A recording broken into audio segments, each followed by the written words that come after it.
To part 4 of polynomials. Student, पिछले दिन हम एक्सरसाइज 2.2 दिया था आप लोगों को सॉल्व करने के लिए। तो एक बच्चे का इसमें कमेंट्स आया है कि जो एक लास्ट क्वेश्चन है, क्वेश्चन नंबर 4, उसका 7 नंबर क्वेश्चन है, उसका ज़ीरोज़ फाइंड करना है। ये बात बहुत अच्छी है कि आप लोगों ने सारे क्वेश्चन सॉल्व कर लिया और सिर्फ एक क्वेश्चन आपने पूछा है। मुझे लगता है इस क्वेश्चन को भी बहुत आसानी से लगाया जा सकता है अगर आप उसके बेसिक पे ध्यान दें तो, जैसा ज़ीरोज फाइंड करने के लिए आपको बताया गया था। जैसे यहाँ पर पी एक्स इक्वल टू दिया हुआ है C x plus D. For finding the zeros P x equal to we can write 0। If we write P x equal to 0, then we can also write C x plus D equal to 0। ठीक है student, अब हम लोग को क्या rule मालूम है कि सी एक्स को हम इधर ही छोड़ देते हैं, इज इक्वल टू माइनस में क्या हो जाएगा, डी हो जाएगा। फिर एक्स इक्वल टू कितना, माइनस डी अपॉन सी। तो स्टूडेंट यही minus D upon C is the zeros of क्या हो जाएगा, polynomial P x equal to C x plus D. बहुत अच्छे से आप जान सकते हैं, चूंकि ये सी एक्स प्लस डी है, इसका मतलब लीनियर पॉलिनोमियल है और लीनियर पॉलिनोमियल का जीरोज कितने आते हैं, 1 आते हैं। 1 आ गया, ठीक है। ओके स्टूडेंट, इसके बाद अब हम लोग पढ़ेंगे आज रिमाइंडर थ्योरम। जैसा कि हम लोगों को इस चैप्टर में पढ़ना था, कल को भी मैं बताया था कि नेक्स्ट जो टॉपिक आएगा वो रिमाइंडर थ्योरम आएगा।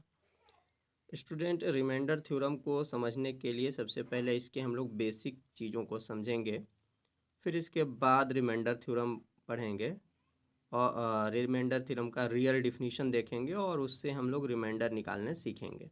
इसके बाद एक एक्सरसाइज आएगी 2.3, उसके बाद फैक्टर थ्योरम सीखेंगे, उसके बाद भी एक एक्सरसाइज आएगा और फिर हमारा चैप्टर फिनिश हो जाएगा। ठीक है, तो रिमाइंडर थ्योरम आज वास्तव में मैं आपको नहीं पढ़ाऊंगा, बल्कि इसके बेसिक्स को बताऊंगा। ठीक है, और इसके बाद रिमाइंडर थ्योरम का डिफिनीशन और उस पर बेस्ड या एप्लीकेशन ऑफ रिमाइंडर थ्योरम मैं कल लेकर आऊँगा। बट जो आज मैं बताऊंगा वो कहीं ना कहीं से उसका लिंक जो है वो रिमाइंडर थ्योरम से ही है। ठीक है स्टूडेंट, आइए हम लोग देखते हैं। सपोज करिए हम लोगों को 15 को डिवाइड करना हो, कितना से, 6 से, तो आप क्या बताएंगे कि 6 टू जा 12 होता है, तो इसका मतलब इसका क्वोशिएंट कितना आएगा, 2 आएगा, और रिमाइंडर कितना आएगा, तो 3 आएगा, क्योंकि 6 टू जा 12 हुआ, 2 क्वोशिएंट हुआ और रिमाइंडर कितना हो गया, 3 हो गया। तो हम लोग इसको कैसे लिख सकते हैं, हम लोग इसको लिख सकते हैं 15 is equal to 6 multiply 2 plus 3। ठीक है, या हम लोग इसको 12 प्लस कितना लिख सकते हैं, 3 लिख सकते हैं। अच्छा स्टूडेंट, अब हम लोग एक नेक्स्ट और नंबर लेते हैं और वो है हमारा 12। इसमें डिवाइड कराना है कितने का, 6 का। जब इसमें हम लोग 6 का डिवाइड कराएंगे तो आप कहेंगे कि सर इसका क्वोशिएंट आएगा कितना, 2, और रिमाइंडर इसका कितना आएगा, तो 0 आएगा। ठीक है, अच्छा अब हम लोग इसको कैसे लिख सकते हैं, 12 को हम लोग लिख सकते हैं 12 is equal to 6 multiply 2 plus 0। ठीक है, तो हम लोग ये कह सकते हैं कि 12 का जो फैक्टर है वह 6 इंटू क्या है, 6 है, मतलब 6 टू टाइम्स होगा। या हम लोग कह सकते हैं कि 12 जो है वह 6 का मल्टीपल है, मतलब 6 के टेबल में आता है। ठीक है, दो तरीके से बोल सकते हैं, क्या बोल सकते हैं, 6 जो है वो क्या हो गया, फैक्टर है किसका, 12 का। ठीक है, और क्योंकि ये 2 टाइम मल्टीप्लाई से यहाँ आ जा रहा है। या फिर हम कह सकते हैं कि 12 जो है वो मल्टीपल है किसका, तो 6 का।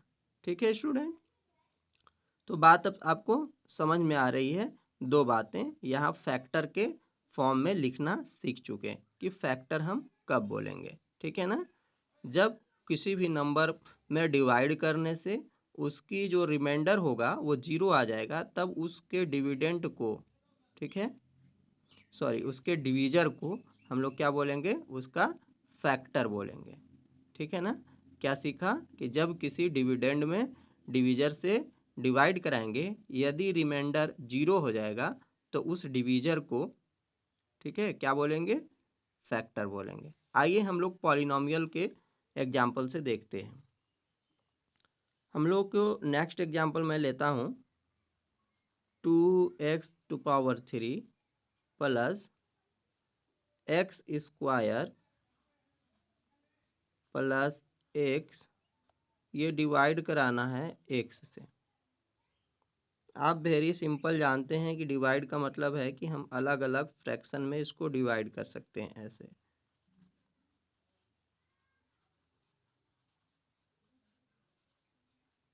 ठीक है स्टूडेंट, ऐसा करेंगे तो क्या होगा, हमारे पास जो रिजल्ट आएगा वो यहाँ हो जाएगा 2x², यहाँ हो जाएगा x और यहाँ हो जाएगा 1।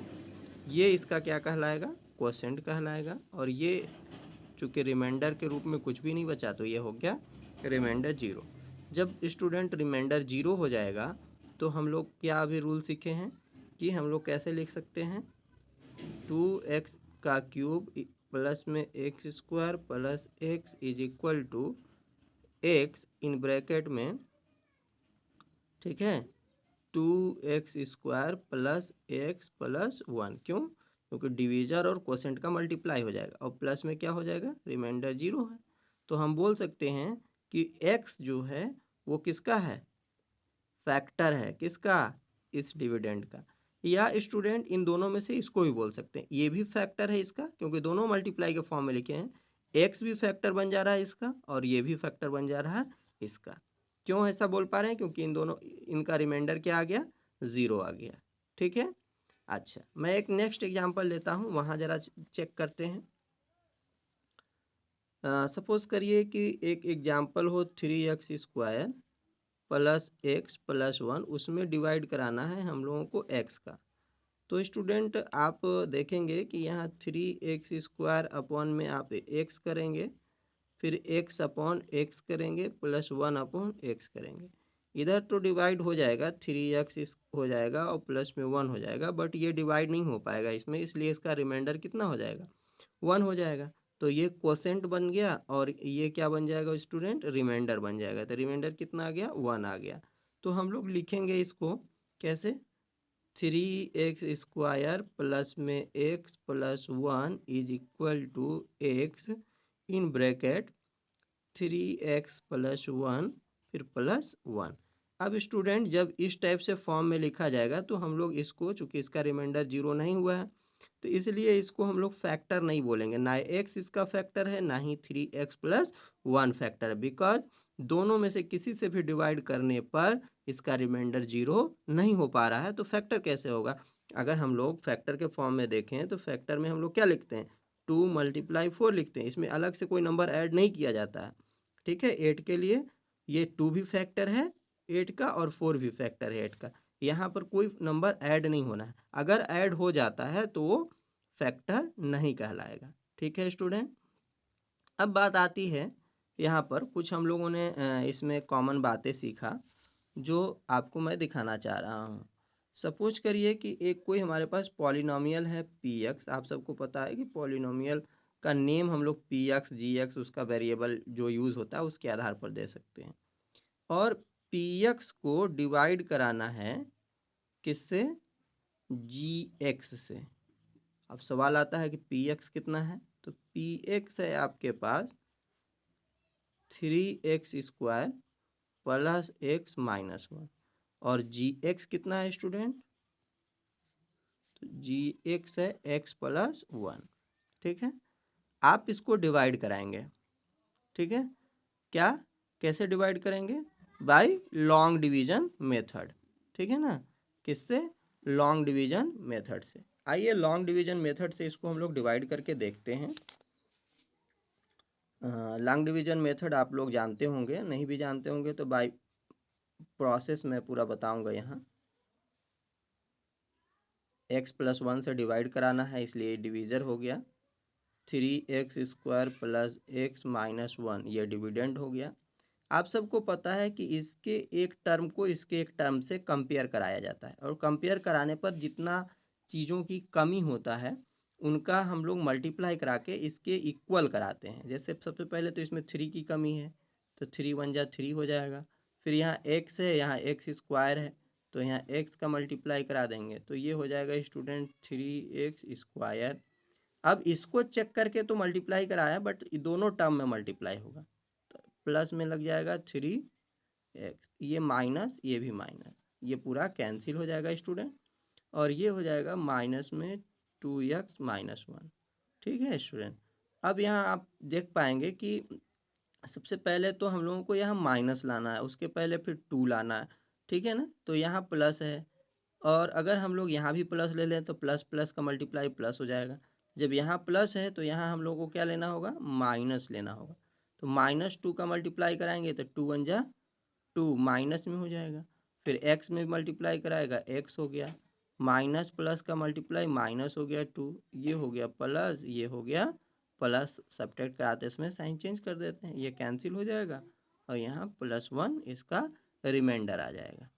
ठीक है। तो अब यहाँ आप एक चीज़ देख पाएंगे कि जो अगर हम लोग इसको RX बोलें, ठीक है, इसको PX बोले, सॉरी इसको PX बोले, इसको QX बोले, और इसको सॉरी इसको PX, इसको GX, इसको QX और इसको RX बोले। इसलिए ऐसा बोल पा रहे हैं कि हो सकता है कि कोई पॉलिनोमियल फॉर्म में हो, नाम दिया जा रहा है। तो हम लोगों को एक रूल पता है, डिविडेंड इक्वल टू डिवीजर, नीचे आप देखेंगे dividend equal to divisor multiply quotient plus remainder. तो मैंने क्या कहा, डिविडेंड को आप क्या कर लो, PX कह लो,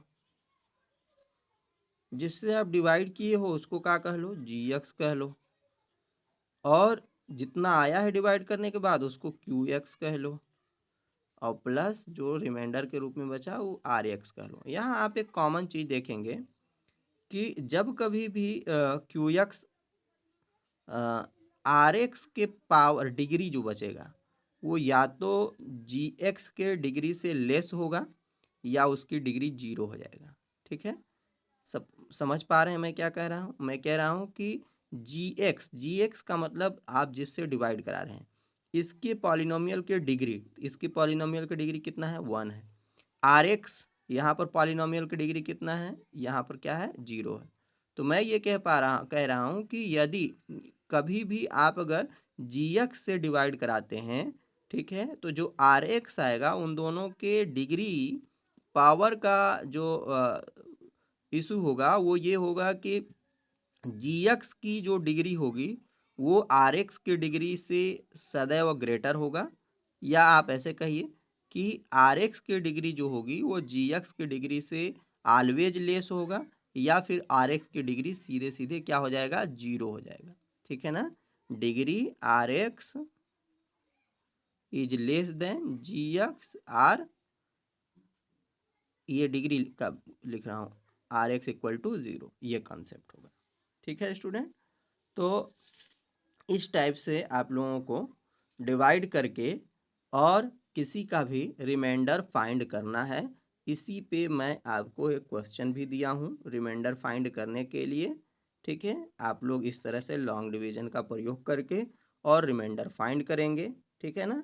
फिर मैं कल जब वीडियो लाऊंगा तो आज की आप वीडियो बहुत अच्छे से, आज का लेक्चर बहुत अच्छे से देखिएगा, क्योंकि आज के लेक्चर से लिंकेज है, ठीक है, कल का लेक्चर रिमाइंडर थ्योरम का, क्योंकि फाइनली रिमाइंडर थ्योरम का जो कॉन्सेप्ट हम समझ पाएंगे वो कल समझेंगे। ठीक है, क्योंकि आज मैं अगर रिमाइंडर थ्योरम बताना चाहूँ तो काफ़ी लंबा हो जाएगा क्लास, और दोनों काम में हम लोगों को दिक्कत आती है, इसको अपलोड करने में भी और आप भी उतने देर तक मुझे लगता है कंसंट्रेशन बना के नहीं देख पाएंगे। ठीक है स्टूडेंट, इसलिए आपसे फिर भी मैं एक बार कह रहा हूँ कि इस वीडियो को आप लोग बहुत केयरफुली देखेंगे और कल रिमाइंडर थ्योरम का कॉन्सेप्ट आप लोगों को बीच लेकर आऊँगा। यह हो सकता है कि कल जब रिमाइंडर थ्योरम लाऊँगा तो आप आज की जो वीडियो है उसको पहले देख लेंगे, इसके बाद उस वीडियो को कंटिन्यू करके देखेंगे तो आपको रिमाइंडर थ्योरम क्लियर समझ में आ जाएगा और फिर हम लोग ये बात कर पाएंगे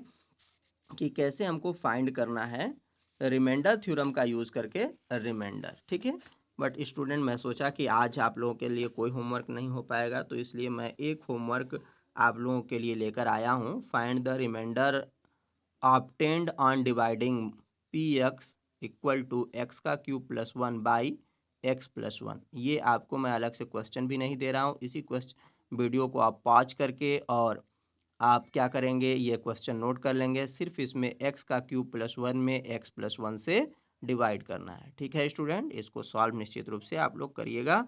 ओके, थैंक्स।